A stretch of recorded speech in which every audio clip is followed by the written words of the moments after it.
This crisis won't end until Congress reclaims its constitutional authority. It's just that simple. The power of the purse, the power of oversight, and yes, the power to impeach, convict, and remove the President of the United States. My name is Harry Jaron. I'm running in Maryland's 5th Congressional District.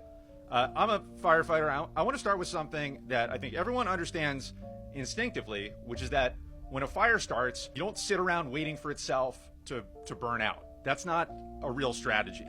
And I've spent my life running towards emergencies rather than away from them. That's why I'm running for office, and that's also why the courage candidates here and citizens' impeachment matter. We're organizing, we're pressuring members of Congress to step up at the district level, and we're forcing votes that a lot of leadership would rather avoid. We're a grassroots movement demanding accountability, and we are taking this constitutional crisis head on. Unfortunately, our Congress has developed that culture of complacency. It's easier psychologically to pretend that Trump is just an aberration rather than an existential threat to our democracy. Thanks to the Supreme Court, we now live in a country where the president has immunity for quote-unquote official acts, no matter how heinous. And that leaves just one branch of government, Congress, with one last tool to defend this democracy, and that's impeachment. And don't get me wrong, criminal prosecution is still on the table for all of Trump's underlings.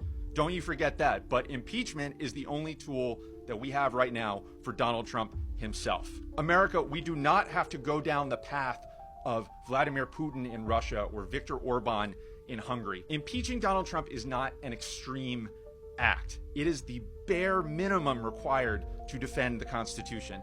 And it won't happen if we leave it to the same people who spent a whole decade now pretending that this was all just normal politics. And that's why so many first-time candidates are stepping up. We are the nucleus of a renewed Congress that understands the emergency that we're living through and is not afraid to confront this nation's rising authoritarianism head on. We're not afraid to use the tools that the Constitution gives us, and we're not going to stand by while a lawless president attempts to become a king. This country is worth saving from fascism. We are the United States of America. We demand accountability for this corrupt regime, and we are taking the fight for our democracy directly to Congress. If they won't impeach, we will on day one. Make sure you check out all of these courage candidates up here. If you want to look me up, my website is harry, HARRY, MD5.com. Thank you all so much.